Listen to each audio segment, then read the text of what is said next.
जनवरी का है, बाहर खेल रहे हैं, गर्मी है, भीतर आए तो पता चला बहुत ठंड लग रही है और टांगें ठंडी हो गई हैं बिल्कुल, तो जाकर बिल्कुल उसके सामने बैठ जाते थे। Radiation heater. और थोड़ी देर में पता चलता था खाल जल रही है, उसको थोड़ी दूर कर दिया तो अच्छा लगने लगता था। पहले जब उसके पास गए तब अच्छा लगने लगा, फिर जिसके पास गए वही दुख बन गया, तो उसको थोड़ा दूर कर दिया तो अच्छा लगने लग गया।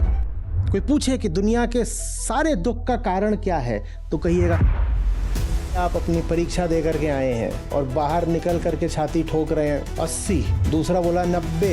ये चलेगा, ये खुशी चलेगी, पार्टी भी हो सकती है, किस दिन तक? कैसी दयनीय परिभाषा है सुख की। ना हम कुछ हैं ना तुम कुछ हो, पर तुम्हारे लिए मर मिट भी सकते हैं। ये होता है जीने का अंदाज। ये दीवानगी की जिंदगी है। अपना मानकर तो कोई कुछ भी कर सकता है किसी के लिए, तुम जानते हो कि पराया है फिर भी कर रहे हो। ये पागलों का काम है, ये असली आशिकी है, ये योग सिखाता है।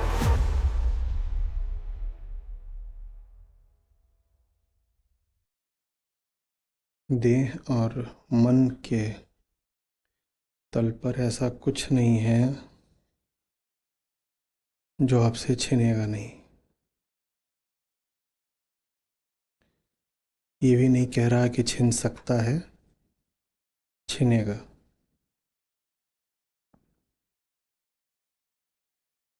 तो ये नादानी ही होगी कि जो चीज़ निश्चित रूपेण छिन जानी है उससे आप अपनी हस्ती को जोड़कर ही बैठ जाएं।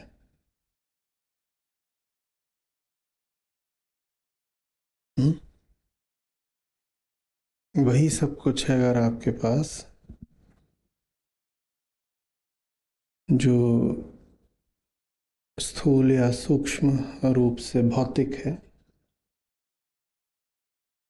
तो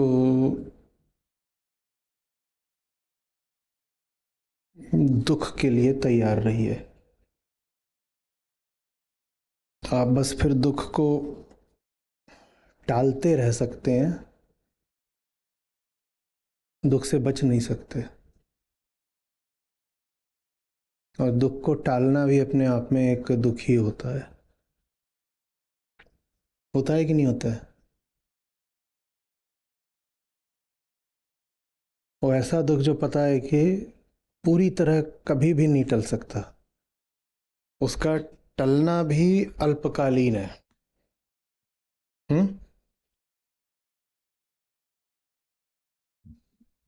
कि एक परीक्षा है जिसके लिए आप तैयार नहीं हैं, और तैयार ऐसे नहीं है कि साल भर ही कुछ नहीं पढ़ा, आज थी कल को टल गई, इसको हम सुख कहते हैं। ये हमारे सुख की परिभाषा है। बड़ा भारी दुख है जो अवश्यंभावी है, वो एक दिन को टल गया है। एक दिन को टल गया तो सुख तो अनुभव होता है ना, होता है कि नहीं होता है? जो गाज आज गिरनी थी आज तो नहीं गिरी। जो कहर आज टूटना था आज तो नहीं टूटा, इसको हम कहते हैं सुख। कैसी दयनीय परिभाषा है सुख की।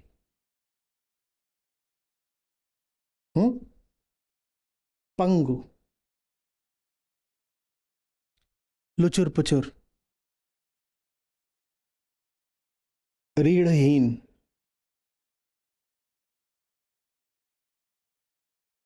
भीख में मिला सुख।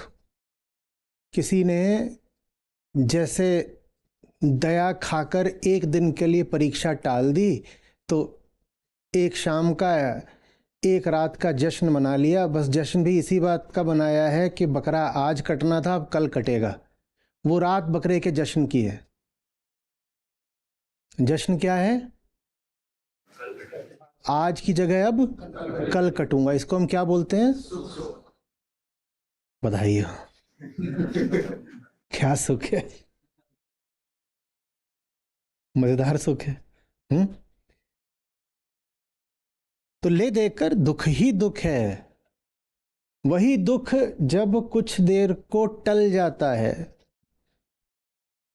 काल में थोड़ा लंबित हो जाता है, हमें स्वयं से दूर दिखाई देता है,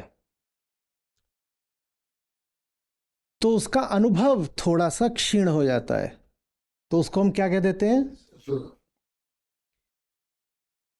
जैसे पहले वो रॉड वाले हीटर आते थे जाड़ों में, रेडिएशन हीटर, उनमें ऐसे तार की कॉइल होती थी, वो ऐसे क्ले पर बंधी होती थी, अभी भी आते हैं पर अब चलते नहीं है ज़्यादा। आपको ठंड बहुत लग रही होती थी, आप उसके बिल्कुल पास जाकर बैठ जाते थे।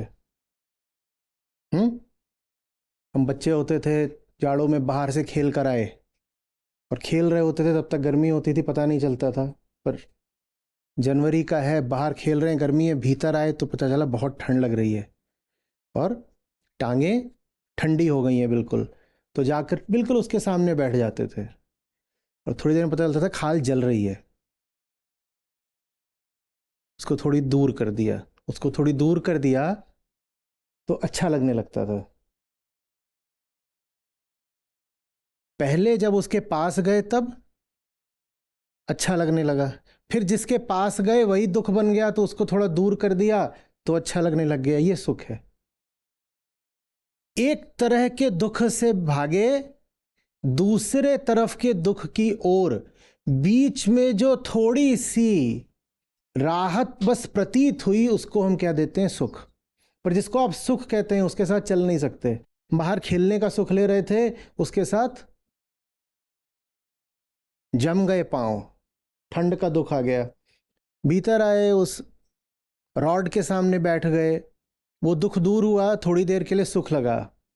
खूब आप जम रहे हो ठंड में और हीटर के सामने पहुंच जाए तो अच्छा अच्छा लगता है कि नहीं लगता है? लगता है ना? वो सुख है। वो सुख नहीं है, वो बस दुख की तीव्रता के कम होने का नाम है। और दुख की तीव्रता कम नहीं हो रही है, वो दुख अब एक दूसरे तरह के दुख का रूप ले रहा है। इस दरमियान जो धोखा होता है उसको हम बोल देते हैं सुख। एक तरह के दुख की तीव्रता दूसरे तरह के दुख की तीव्रता में बदल रही है। इस बीच ये धोखा हो गया कि दुख कम हुआ, इस धोखे को सुख कहते हैं। इस धोखे को सुख कहते हैं। ले देकर है क्या? दुख। या तो ऐसा दुख जिसका आपको समूचा एहसास हो रहा है, या ऐसा दुख जो अल्पकाल के लिए अनुभव में थोड़ा शिथिल पड़ गया है, थोड़ी देर के लिए जिसका एहसास मंद पड़ गया है। जिस दुख का एहसास मंद पड़ने लग जाए उसको फिर हम सुख बोलने लग जाते हैं। बस ये है कि उसका एहसास कम हो गया और कुछ नहीं हुआ।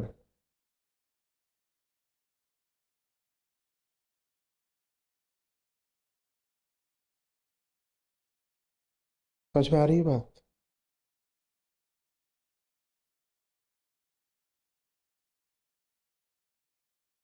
क्यों दुख अनिवार्य है?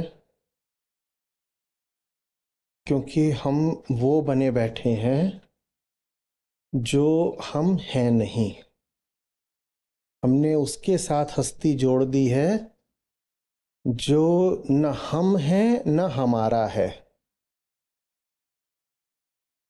वो न हम हैं न हमारा है, पर उसके साथ हस्ती जोड़ दी है। इसको बोलते हैं दुख। दुख जगत का नियम नहीं है। दुख कोई दैवीय प्रकोप नहीं है। दुख कोई अस्तित्वगत अनिवार्यता नहीं है। दुख नादानी है, नासमझी है। दुख एक चुनाव है। तो किसी और का अत्याचार नहीं है दुख, हमारा ही अज्ञान है, हमारा ही मिथ्याचार है।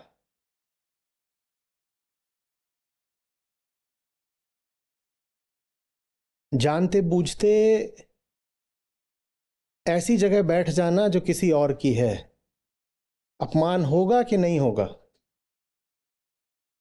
पर जितनी देर नहीं हो रहा उस अवधि को हम क्या कह देते हैं? आ हा, बिना टिकट के ट्रेन पे चढ़े थे, एक सीट खाली दिख रही है, जाकर बैठ गए हैं, और जितनी देर कोई आ नहीं रहा उतनी देर के राजा हो गए, और भीतर धुकधुकी लगी हुई है कि आ ना जाए। हर आदमी जो सामने से गुजर रहा है खतरे की तरह गुजर रहा है, कहीं कह ना दे भाई साहब ये 27 नंबर आपका है। पर इसको हम सुख बोलते हैं, कंपित, आशंकित, डरा हुआ सुख, उधार का सुख, झूठा सुख, चोरी का सुख, बुलबुले जैसा सुख जो हमें पता है कि आधारहीन है, कभी भी मिटेगा।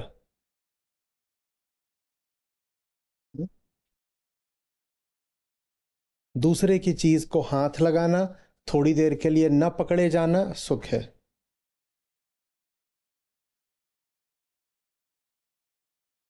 दूसरे की चीज को हाथ लगाया तो पकड़े तो जाओगे ही, ये विवशता दुख है। और इतनी सी बात है। इसके मूल में क्या है? एक आशा कि पराई चीज किसी कदर अपनी हो तो सकती है ना।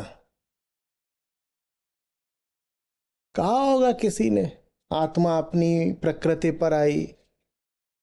हमें नहीं मन करता मानने का।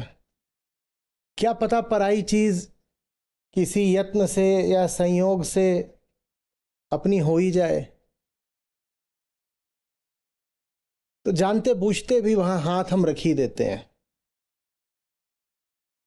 जो कुछ भी भौतिक है, चाहे स्थूल है कि सूक्ष्म है, वो आपका नहीं। आप जुड़े हो तो किसी को दोष मत देना दुख के लिए। किसी ने नहीं चाहा कि आपको दुख दे, नहीं, बिल्कुल नहीं कि किसी की मंशा है कि श्राप है कि आपका जन्म हो और दुखालय है जगत और जीवन भर आप दुख सहें, नहीं, कुछ नहीं है ऐसा। कहानी मत बनाओ। जीवन दुख मुक्त हो सकता है, जीवन मुक्ति मात्र सिद्धांत नहीं है, हकीकत हो सकती है। आनंद में जिया जा सकता है, बिल्कुल हो सकता है सब कुछ। लेकिन जो चोरी के माल की आस बांधता हो, जो उधार की चीज गांठ बांधता हो, उसके लिए तो जीवन दुखी है। हाँ, उसको भी बीच बीच में सुख मिलता रहेगा। वो वैसा ही सुख है, कैसा कि टांग जम रही थी तो हीटर के सामने रख दी, और थोड़ी देर में कुछ जलने की सी गंध आई। बाल जले हैं किसी के हीटर के सामने? तब कहोगे अरे दुख आ गया। वो दुख तभी पैदा हो रहा था जब आपके सुख का काल चल रहा था, बस पता नहीं चल रहा था। आपको लग रहा था कि आप बस अपनी ठंड हटा रहे हो। नहीं, आप ठंडी नहीं हटा रहे, आप बाल भी जला रहे हो। पर उसका पता थोड़े से देर के बाद चलता है, जैसे एक फेज लैग हो। वो जो थोड़ी सी दूरी होती है ना, घटना और घटना के संज्ञान के मध्य, उसी दूरी को हम झूठ मूठ सुख का नाम दे देते हैं।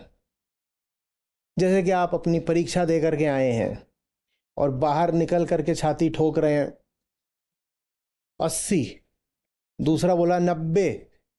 ये चलेगा, ये खुशी चलेगी, पार्टी भी हो सकती है।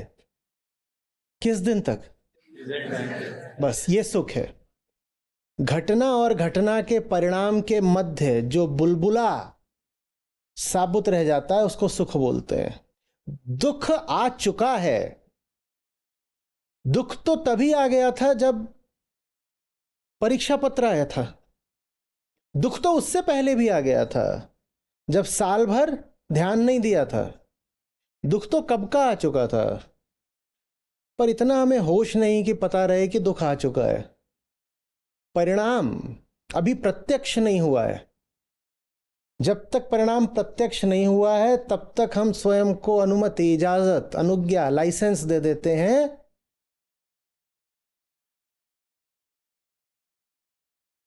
दावत करने की। सब बढ़िया चल रहा है, सब बढ़िया चल रहा है,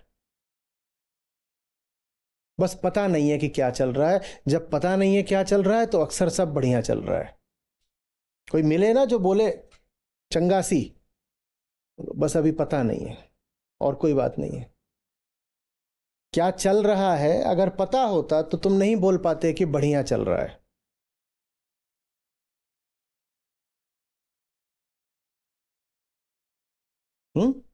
और ये किसी को हम रंजिशवश अभिशाप नहीं दे रहे कि जा तुझे दुख मिले। ये तो हम बस सिद्धांत का परिणाम बता रहे हैं। सिद्धांत सबके लिए एक जैसे होते हैं। हम कैसे कह दें कि सिद्धांत किसी एक व्यक्ति के लिए अपवाद स्वीकार करेगा? सिद्धांत सीधा है, जो भी कोई चाहे व्यक्ति से, चाहे वस्तु से, चाहे विषय से, चाहे विचार से, यही सब होता और कुछ नहीं होता। और ये जितने होते हैं इन सब को साझा करके हम विषय कह देते हैं, ठीक है। पर हम थोड़ा भेद करके कह दे रहे हैं व्यक्ति, वस्तु, विषय, विचार। जो भी इनमें से किसी से भी जुड़कर जिएगा, इन्हें अपनी जान, अपना नाम, अपनी पहचान बनाएगा, उसने दुख बुला लिया। बस अब इंतजार इस बात का है कि दुख प्रकट कब होगा। आ तो गया है, हाँ, पर्दा कब उठेगा? आ तो गया है, मेहमान आ चुके हैं। जेल में बंदूक, बस अब इंतजार इस बात का है कि धमाका कब होगा। आ तो चुका है। आ तब नहीं गया था जब गाड़ी जाकर भिड़ी, आ तो तभी गया था जब उनींदे होकर के भी तुमने स्टीयरिंग पकड़ लिया था। नींद आ रही है, ठीक से सोए नहीं हो और स्टीयरिंग पकड़कर बैठ गए हो। दुर्घटना तभी हो गई थी, बस प्रकट हुई तब जब धमाका हुआ जोर का। घटना उससे भी पहले घट चुकी थी। कब? जब तुमने आदत बनाई थी लापरवाही की। घटना तभी घट गई थी, प्रकट नहीं हुई थी। और ये जो काल है, जब तक दुख प्रकट नहीं हुआ है, इसी काल को हम कह देते हैं सुख।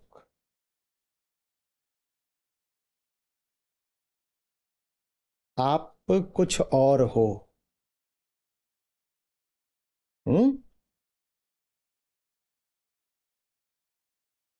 क्या हो मत पूछो, बस जो अपने आप को समझते हो वो आप नहीं हो। और इसमें कोई हम बहुत रहस्यात्मक बात नहीं कर रहे हैं। आप अपने आप को एक मैं समझते हो जो प्रकृति से रिश्ता बना करके कुछ सुख इत्यादि पा सकता है। ये आप अपने आप को समझते हो।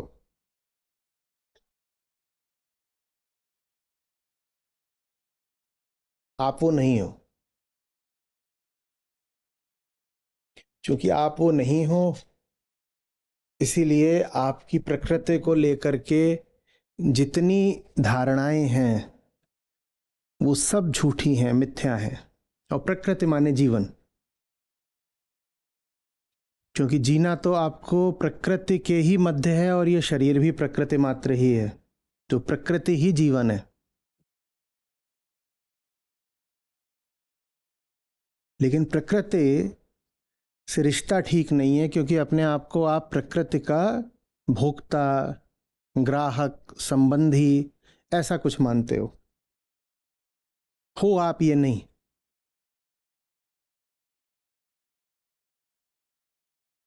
ये जो आपने खास पहचान बनाई है, इसमें आपको प्रकृति की चीज से बहुत जोर से, बहुत चिपक कर, बहुत आसक्ति से जुड़ना पड़ेगा ही। ये जो आपने अपनी पहचान बनाई है उसमें अनिवार्य हो जाता है। मैं कौन हूं? मैं प्रकृति का भोक्ता हूं। मैं वो हूं जिसको नाम पहचान सब प्रकृति से मिलती है। बस मैं प्रकृति हूं नहीं, हूं मैं कोई और, लेकिन लेता सब कुछ मैं प्रकृति से ही हूं। मैं प्रकृति से भिन्न हूं, जो लेता सब कुछ प्रकृति से ही है। हम कितना भी बोल लें कि जीवात्मा व्यर्थ की बात है, तथ्य यह है कि प्रत्येक व्यक्ति जीवात्मा बनकर ही जीता है। जीवात्मा माने अहंकार। जीवात्मा माने वो जो है तो प्रकृति से भिन्न, पर उसको लेना, नोचना, खसोटना, जीना, मरना, खाना पीना सब करना है प्रकृति से ही। उसको बोलते हैं जीवात्मा। कभी इस लोक में घूम रही, कभी उस लोक में घूम रही है। लोक भी सारे क्या होते हैं? प्रकृति ही होते हैं। कभी इस देह में घुस रही है, कभी उस देह में घुस रही है। देहें भी सब क्या होती हैं? कभी इस कर्म में उलझ रही है, कभी उस कर्म का कर्मदंड उठा रही है। कभी यहां कर्मफल, कभी पाप, कभी पुण्य, यही सब अवधारणा रहती है ना जीवात्मा को लेके। तो माने उसका जो पूरा कार्यक्षेत्र है, फील्ड ऑफ ऑपरेशन है, वो क्या है? पर वो अपने आप प्रकृति से परे। ये जो अवधारणा है, यही दुनिया के सारे दुख का कारण है। The soul. कोई पूछे कि दुनिया के सारे दुख का कारण क्या है, तो कहिएगा सोल। सोल। जिस भी इंसान ने यह मान्यता बनाई थी, सोल, सोल का अर्थ है मैं प्रकृति से भिन्न हूं। और भिन्न भी ऐसा नहीं हूं कि निरपेक्ष ही हो जाऊं प्रकृति से, कि साक्षी ही हो जाऊं प्रकृति का। इतना भिन्न भी नहीं हूं। भिन्न तो हूं, पर उतना ही भिन्न जितनी की भिन्न गाड़ी होती है सड़क से। गाड़ी सड़क से कितनी भिन्न हो सकती है? कि भिन्न है क्योंकि हम तुम पर चलते हैं, लेकिन तुमसे कभी अलग भी नहीं हो सकते। यही रिश्ता दुख है। भिन्न तो है, लेकिन इसी सड़क पर जाकर के हमें हमारा ईंधन भी मिलता है। सड़क ना हो तो ईंधन भी ना पाए। सड़क पे ही चल के तो जाती है, तो फिर ईंधन भी पाती है। और ईंधन भी उसका किसी सड़क पे ही होकर के आता है, पंप तक। ये हमने सिद्धांत बना रखा है, जीवात्मा, सोल। और यही जो सिद्धांत है, ये दुनिया के सारे दुखों का कारण है। सोल या जीवात्मा का अर्थ ही हो जाता है प्रकृति का भोक्ता होना, प्रकृति से संबंधित होना, प्रकृति से अपनी पहचान लेना। तभी आप कहते नहीं हो कि आत्मा पर दाग लग गया। कहते हैं ना, लोक धर्म में ऐसा कहा जाता है, चलता है, आत्मा पर दाग लग गया। आत्मा से उनका आशय ही क्या होता है? जीवात्मा। और दाग लग गया से उनका क्या आशय होता है? कि प्रकृति में जो कुछ करा उसका परिणाम मेरे ऊपर आ गया। प्रकृति में जो भी कुछ करा है उसका परिणाम मेरे ऊपर आ गया है। माने मैं इस कदर संबंधित हूं कि यहां जो कुछ कर रहा हूं उसका दाग तो, पाप पुण्य कर्मफल तो मेरे ऊपर आएगा।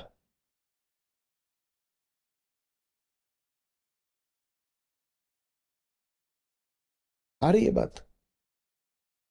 तो फिर वो ठीक ही कहते हैं जब वो कहते हैं ना मेरी आत्मा दुख रही है। हाँ बिल्कुल, क्योंकि अगर आपने स्वयं को परिभाषित ही ऐसे करा है, तो फिर इस तरह की आत्मा को तो सुख भी होगा और दुख भी होगा। लेकिन इसका सुख क्या होगा? वही दो दुखों के मध्य का अल्पकालीन अंतराल, जिसके भरोसे बस आस टिकी रहती है कि देखो थोड़ा सा सुख मिला, क्या पता आगे और मिल जाए। बड़ा विचित्र ये सिद्धांत है जीवात्मा का। ये न तो आपको पूर्णतया प्रकृति बनने देता, न ये आपको निरपेक्ष साक्षी आत्मा बनने देता।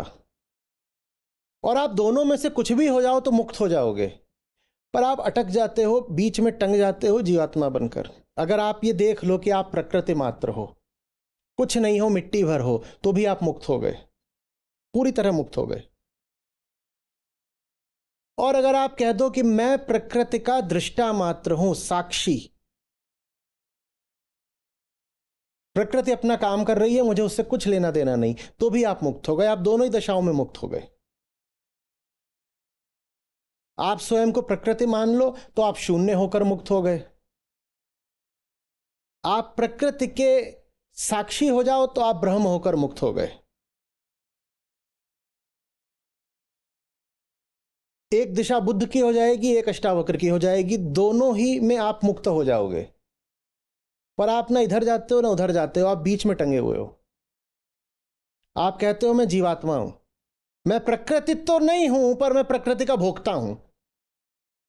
मेरा प्रकृति से कुछ तो लगा हुआ है, और मेरा प्रकृति से लगाव इतना गहरा है कि मैंने अपने ईश्वर को भी प्रकृति में ही स्थापित कर दिया है और प्रकृति के ही तत्वों के अंतर्गत परिभाषित भी कर दिया है। सब बता देता हूं, रूप ऐसा है, रंग ऐसा है। परम सत्ता का भी प्रकृति के रूप रंगों के संदर्भ में मैं खाका खींच देता हूं। करते हैं कि नहीं?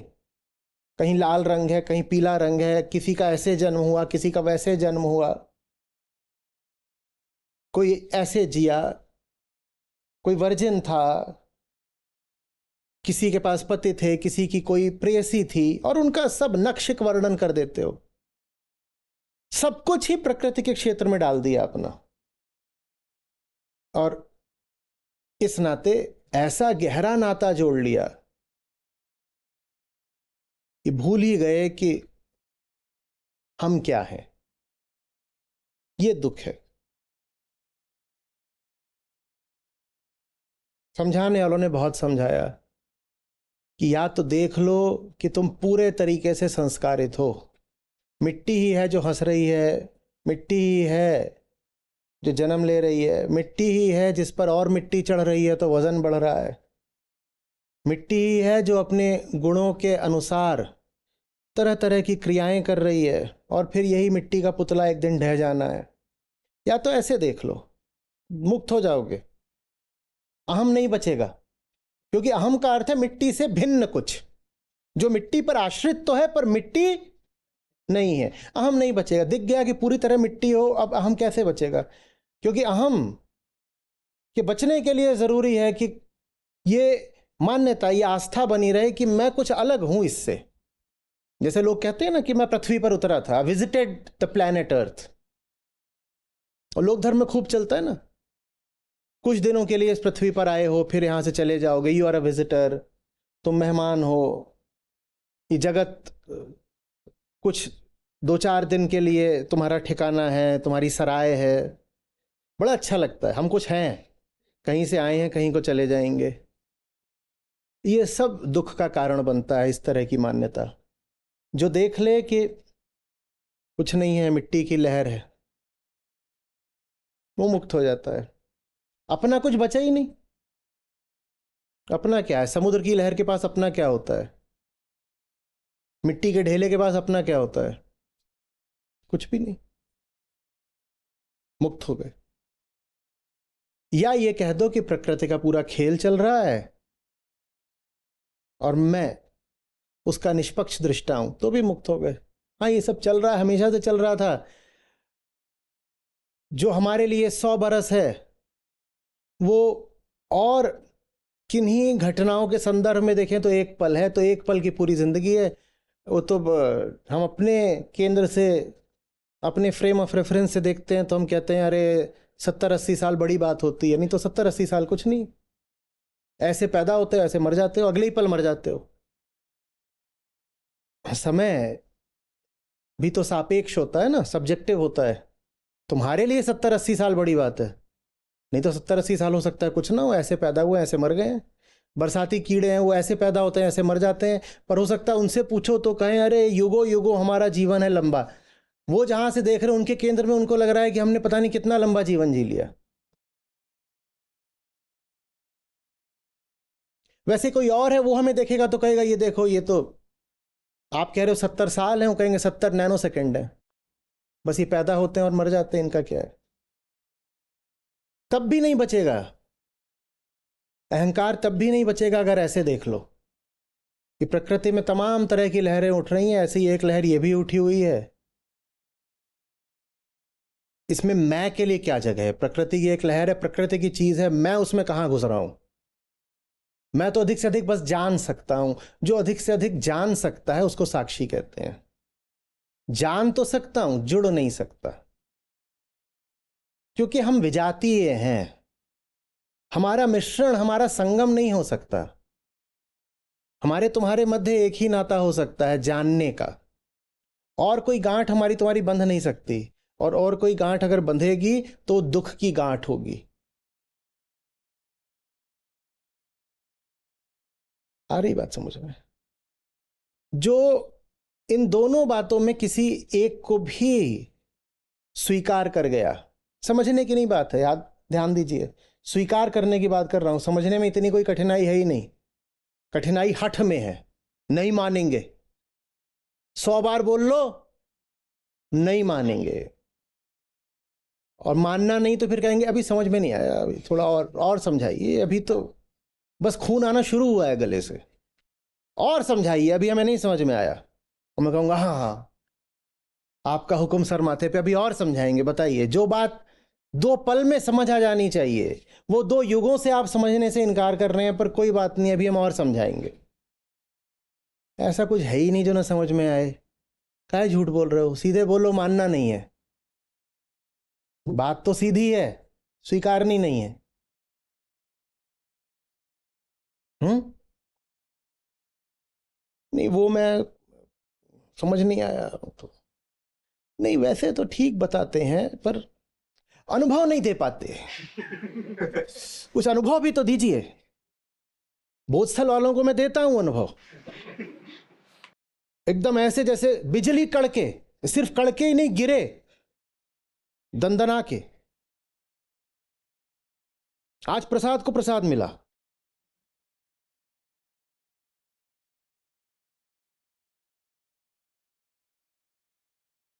कौन सा अनुभव दूं? क्या अनुभव दूं? बता तो दिया। पशु चलते हैं अनुभव पर। देखा होगा मंडी में जब आकर के सांड सब्जी के ठेले पे मुंह मार रहा होता है तो उसको बोलो श्रीमान महोदय महाशय कृपया प्रस्थान करें, तो नहीं सुनेगा। तो फिर कोई आकर के उसको अनुभव देता है। जब अनुभव देता है तो फिर वो ऐसे करके ऐसे देखेगा और चल देगा।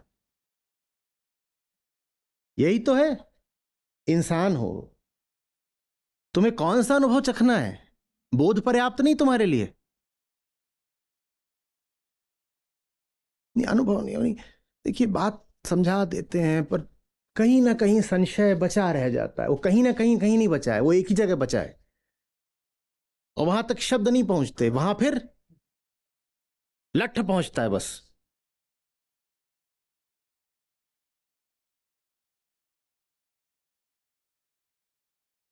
ईमानदार है, तुरंत माना। ईमानदार वगैरह नहीं है, बहुत पास है इसलिए माना तुरंत। अभी वहां बैठा होता तो नहीं मानता, यहां खतरा है तो तुरंत मान रहा है।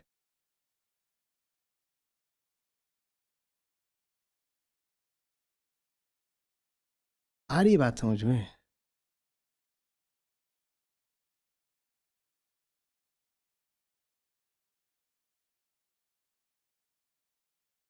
इतनी छोटी सी बात कौन नहीं समझेगा? पराये माल पर हाथ रखोगे तो दुख पाओगे। इसमें मैं तुम्हें कौन सी जटिलता सुलझा कर बताऊं? बताओ, बोलो, जल्दी बोलो। तुम्हें चारों तरफ मौत बरसती दिखाई नहीं देती? हर वो चीज जो कभी तुम्हारी थी, ये आपने ये पहन रखा, आप मुस्कुरा रहे हो, ये ऊपर का, ऐसे न जाने कितने पहने होंगे, पहने थे ना, वो कहाँ जाते हैं? ये जो हम कपड़े पहनते हैं ये कहाँ जाते हैं? कभी निकल जाइएगा उत्तर भारत के हमारे शहरों में, गंदगी बहुत रहती है, कचरे के ढेर पड़े रहते हैं, उसमें आपको कपड़े दिखाई देंगे। फिर उनको हम कपड़ा नहीं बोलते वहां, उन्हें वहां बोलते हैं लत्ता। ये लत्ते पड़े हुए हैं। वो लत्ते क्या हैं? वो कभी किसी के प्राण प्यारे वस्त्र हुआ करते थे, छू मत देना से। फिर हम उनको क्या बोलते हैं? लत्ता, रैग्स। और वो वहां पड़े होते हैं। हर चीज ऐसी ही है, उसको वहीं जाना है। तुम क्या उससे दिल लगा रहे हो? कोई जटिलता है समझने में? तो फिर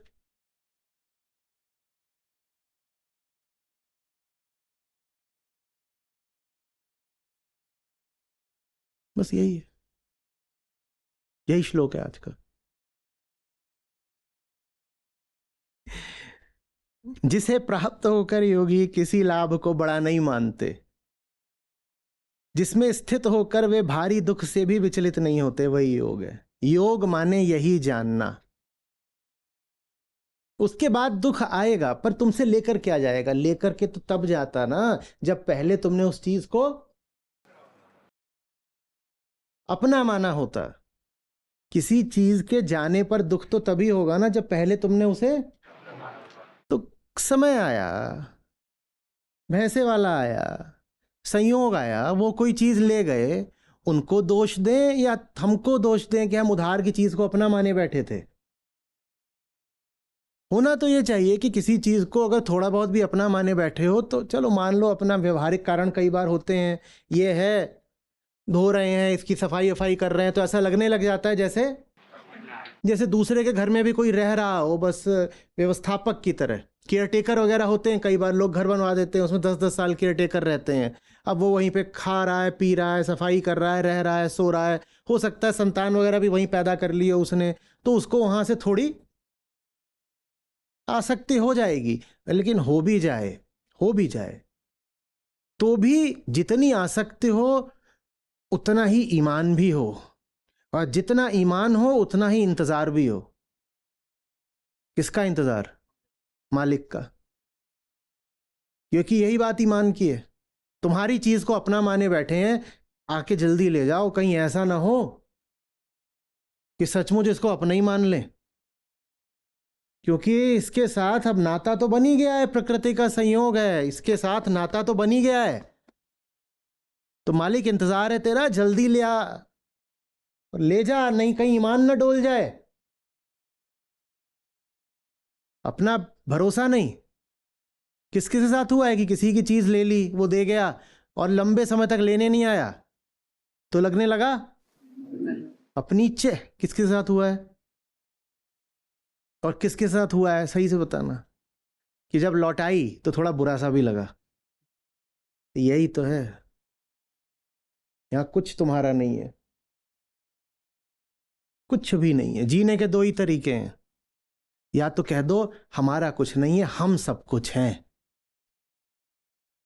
अखिल ब्रह्मांड में जितने तत्व हैं वो मैं हूं। पूरी मिट्टी, मात्र पृथ्वी की नहीं, पूरी मिट्टी जो पूरे यूनिवर्स में बिखरी पड़ी है, वो सब मैं हूं। या तो ये कह दो, अब कोई कैसे ले जाएगा? क्योंकि तुम तो अब समग्र हो गए, टोटल हो गए, उसको कोई कैसे ले जा सकता है? हिस्से को तो ले आया जा सकता है, पूरे को कोई कहां ले जाएगा? या तो ये कह दो कि मैं सब कुछ हूं, या ये कह दो कि ये जो सब कुछ है मैं इसमें से कुछ नहीं हूं, इसमें सब ऊपर नीचे होता रहता है, एक जेब से निकलता है दूसरी जेब में चला जाता है, एक लहर गिरती है दूसरी लहर खड़ी हो जाती है, और मैं क्या कर रहा हूं? मैं इस कठपुतली का खेल चल रहा है, इसको देख रहा हूं। तब भी दुख नहीं होगा। लेकिन जिसने इस पराई चीज के साथ तादाद में जोड़ा, वो दुख पाएगा ही पाएगा। जब हम कहते हैं योग, योग का अर्थ होता है अहम का सत्य से जुड़ जाना। और अहम का सत्य से जुड़ने का अर्थ ही यही होता है कि अब कुछ बचा नहीं, क्योंकि सत्य कुछ होता नहीं और अहम कुछ था नहीं। तो इन दोनों के जुड़ने से बचा क्या? कुछ नहीं। आप ये भी कह दो कि अहम और सत्य युक्त हो गए तो अब सत्य मात्र बचा। तो सत्य माने क्या बचा? कुछ कटोरे में डालोगे सत्य बोलोगे? सत्य क्या है? सत्य कुछ है नहीं। अहम भी कुछ नहीं था, लेकिन वो अपने आप को फन्ने का मानता था। तो अहम के सत्य के जुड़ने से मतलब बस ये होता है कि वो जो अपने आप को बहुत कुछ मानता था, उसने अपने न होने को स्वीकार कर लिया। मानने की बात है। और मानने में तो तेज हो ही तुम, 100 तरह की मान्यता रख के घूमते हो, तो यही मान लो क्या कि नहीं हो, बला टले, झंझट कटे। अब मैं पनिया भरन से छूटी, जब कुछ है ही नहीं तो करना क्या? मैं कुछ हूं ही नहीं। पर अगर कुछ हूं ही नहीं तो जब प्रसाद मिले तो भी शिकायत मत करना, तुम तो हो ही नहीं, गाल था किसी का। बच गया। तुम क्या शिकायत कर रहे हो? तो ये बात बस मुंह जबानी मौखिक वाचालता की नहीं है कि कह दिया कि मैं तो शून्य हो गया। जो कहे शून्य हो गया उसके पेट में एक घूंसा दो। वो ये क्या है? बोले कुछ नहीं, शून्य के आर पार जाना चाहते थे, बीच में अटक गया घूंसा हमारा।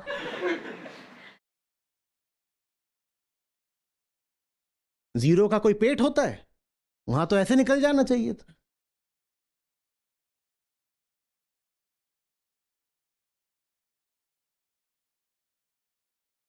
बड़ी मौज की बात है, बहुत मौज की बात है।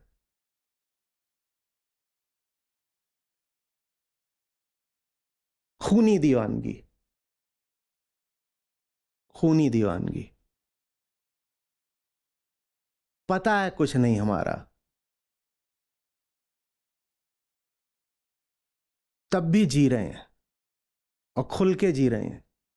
पता है इसमें से कुछ नहीं हमारा, तब भी किसी के लिए जान देने को तैयार है। बताओ, हमसे बड़ा पागल कोई होगा?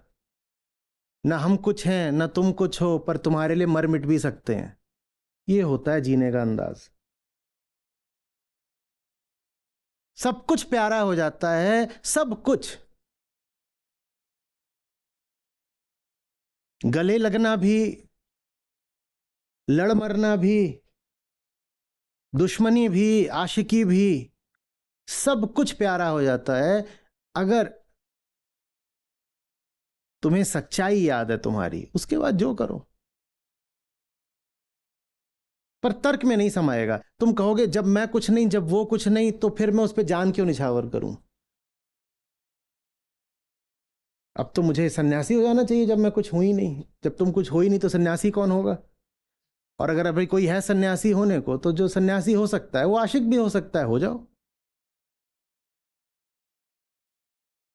और कोई बोले नहीं मुझे आशिक होना है, तो हम कहेंगे जो आशिक हो सकता है वो सन्यासी भी हो सकता है, हो जाओ।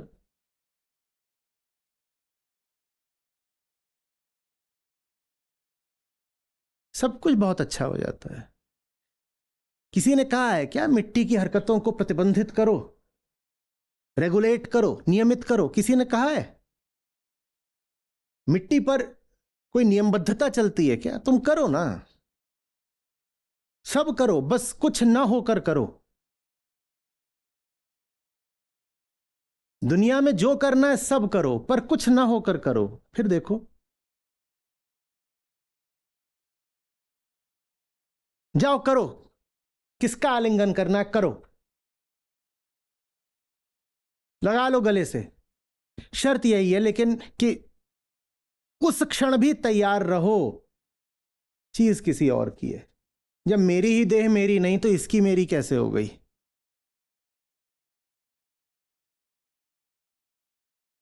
तेरा तुझको सौंपते क्या लागत है मोए। उस क्षण भी याद रहे कि जिसकी चीज है वो चाहे तो अभी आकर ले जाए, हम विरोध नहीं करेंगे, फिर ठीक है, फिर सब सुंदर है।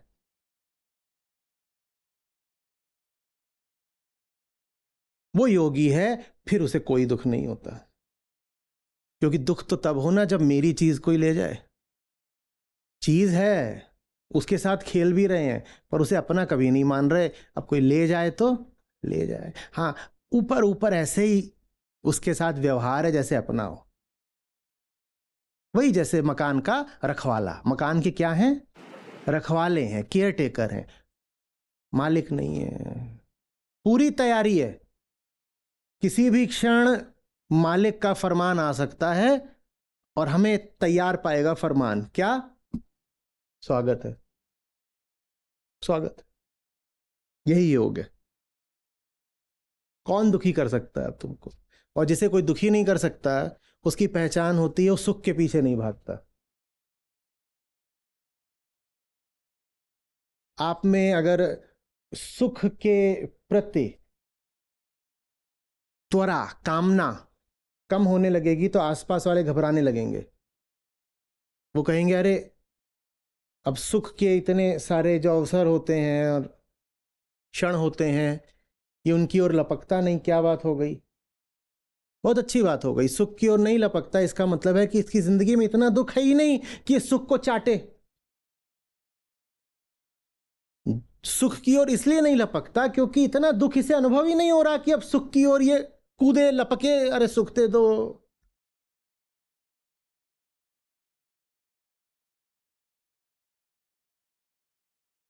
सहज हो जाते हो। इसी सहजता को आनंद कहते हैं। तो आज आपके लिए संस्कृत में लिखा मैंने, आनंदो हम वर्धते।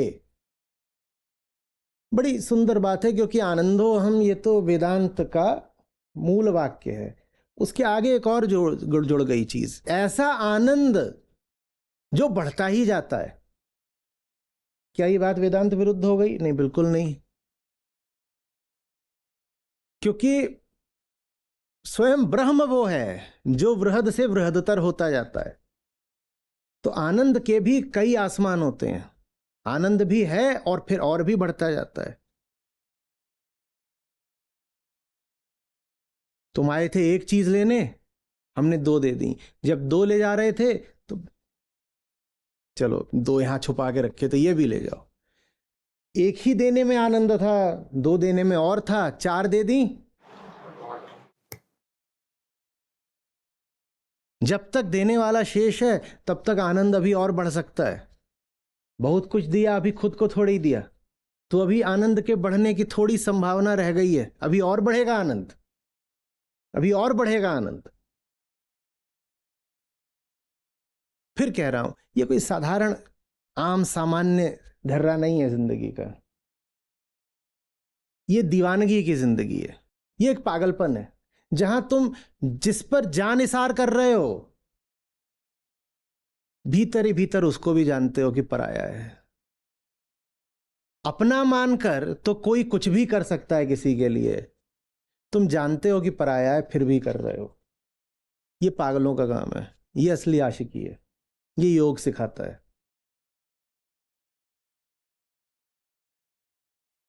यहां मेरा खानदान बैठा हो तो मेरे यहां बैठने की जरूरत ही नहीं है। कोई भी यहां बैठे, उसका खानदान पूरा बैठा हो तो कुछ अच्छा ही करना चाहेगा। हाँ, मुझे पता हो कि जो बैठे हैं वो सब प्रकृति के ही गुणों से संचालित हैं। अभी यहां बैठे हैं, अभी हाथ ऐसे है, कल को हाथ में कटार भी हो सकती है, अतीत में भी हुई है, भविष्य में भी होगी। उसके बाद भी मैं सर्वस्व अपना देना चाहूं तो मजा आता है ना।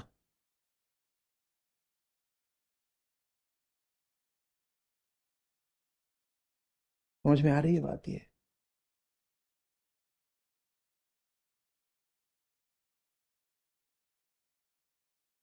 और फिर आप लायक हो जाते हो पूरी तरह डूब के जीने के।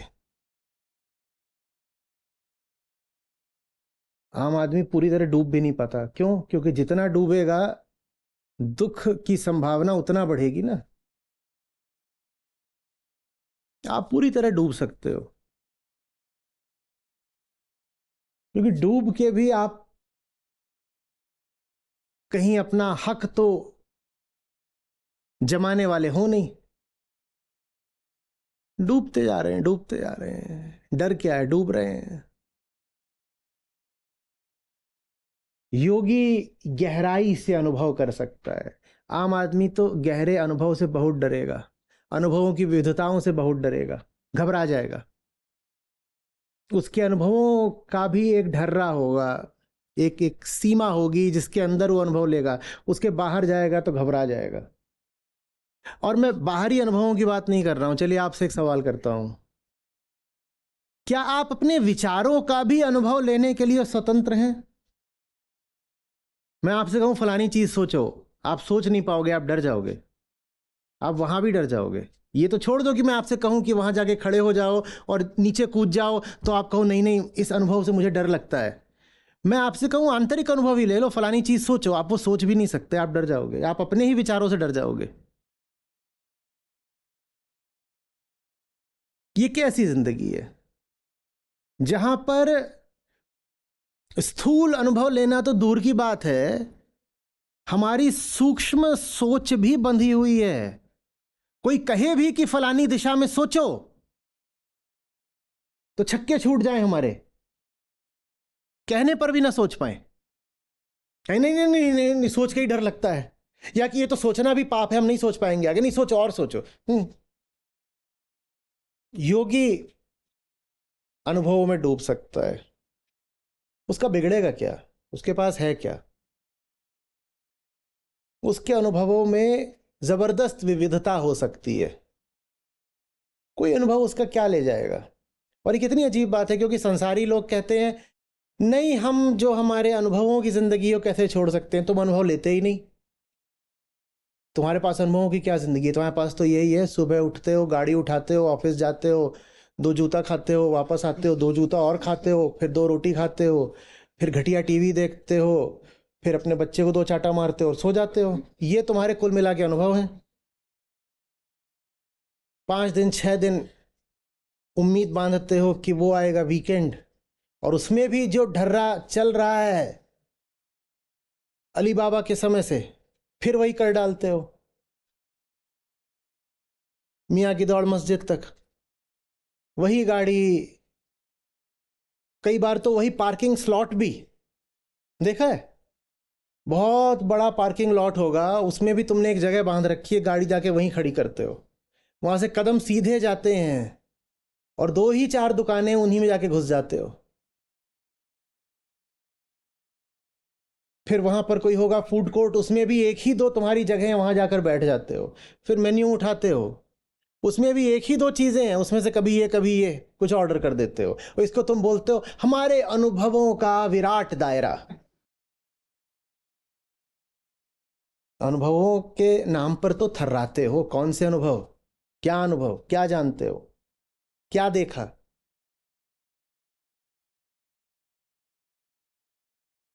जो एक चीज को अपना मानेगा वो कई तरीके से दुख पाएगा। पहला तो जिस चीज को अपना मान रहे हो चीज तुम्हारी है नहीं, और दूसरा इस चीज को अपना मान लिया तो अब ये चीज तुम्हारी हो सकती नहीं, और इसको अपना मानोगे तो ये काटने को दौड़ेगी।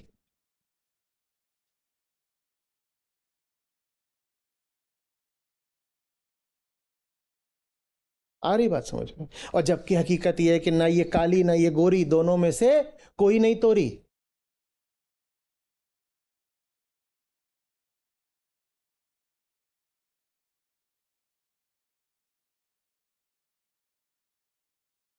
योगी का कुछ नहीं, मैं ही नहीं मोरा, तो क्या पकड़ा क्या छोड़ा? पूरी दुनिया हमारी है। लहर का काम है उठना, हवा का काम है बहना, बस। छठी सातवीं में थे, केदारनाथ अग्रवाल की कविता थी, हवा मैं बसंती हवा हूं, बहुत पसंद आती थी। उस कविता में ही एक मध्यम रफ्तार थी, बसंती हवा जैसी।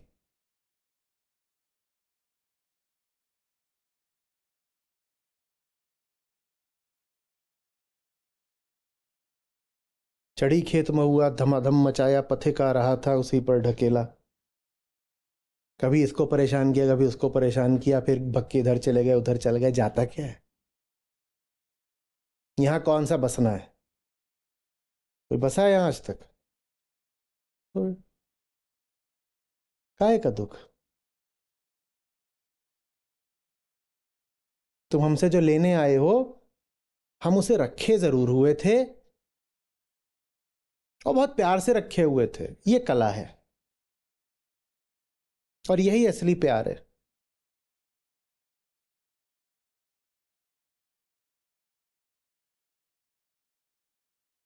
हम्म?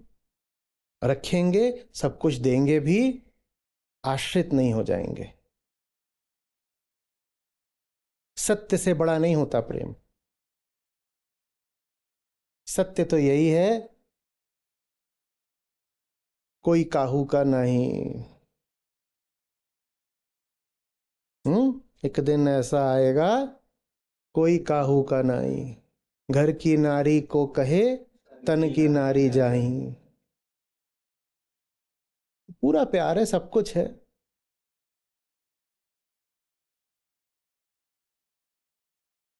जान निछावर कर सकते हैं तुम पे जाने मन, सच थोड़ी निछावर कर देंगे।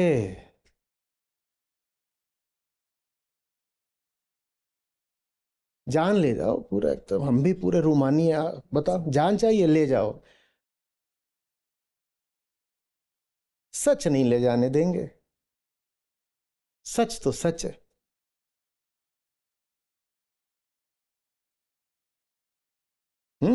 सब दे, दिल जिगर जान किडनी, किडनी से नीचे जो जितना माल है सब दे दो, सच मत दे देना।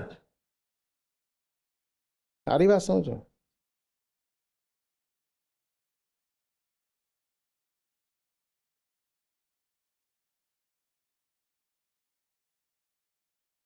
कोई दुख नहीं, कुछ नहीं। यहाँ फंस रहा है मामला। भाई गंभीरता से विचार कर रहा है, कह रहा है जब है ही नहीं हमारा तो उसको दे काहे के लिए। घोर द्वंद है।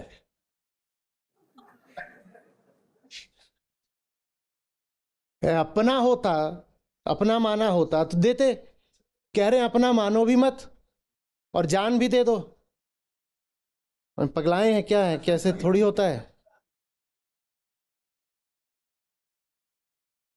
ऐसा कौन करता है, वो जो मीम चलती है ना, ऐसे ऐसे कौन करता है। ऐसे ही जो करे वो फिर योगी है।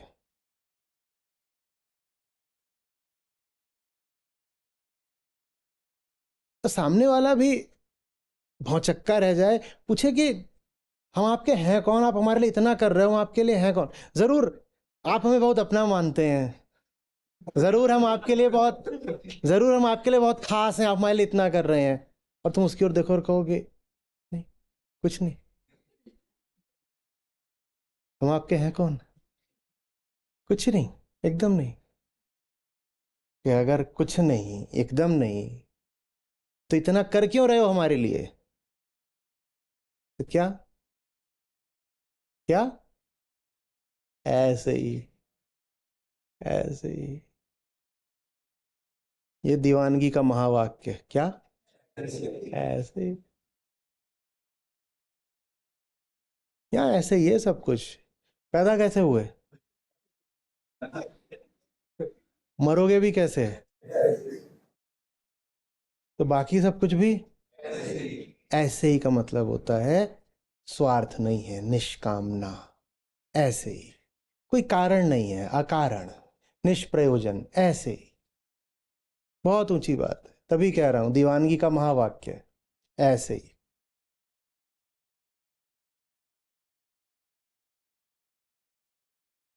हम्म।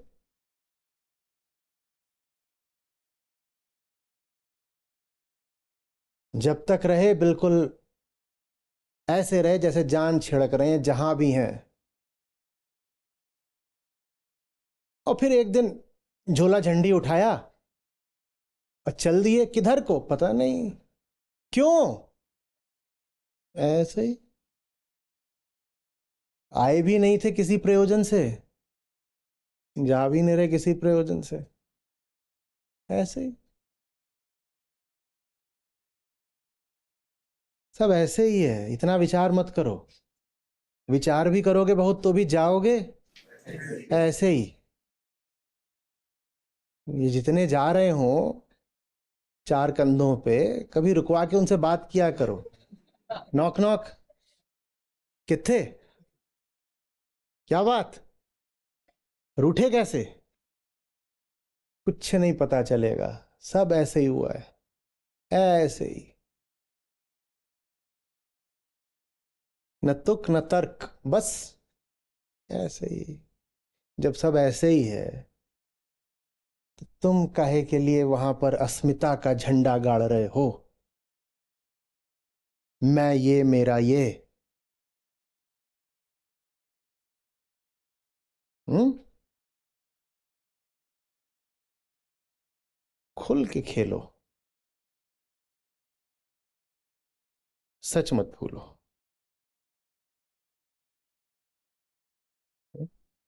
सच याद रहेगा ना तो खुल भी पाओगे और खेल भी पाओगे।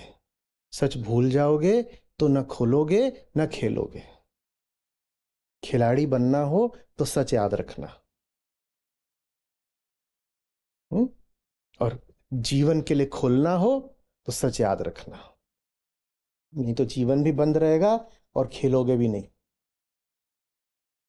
बस डर, दुख, आशा, आशंका, झूलते रहोगे।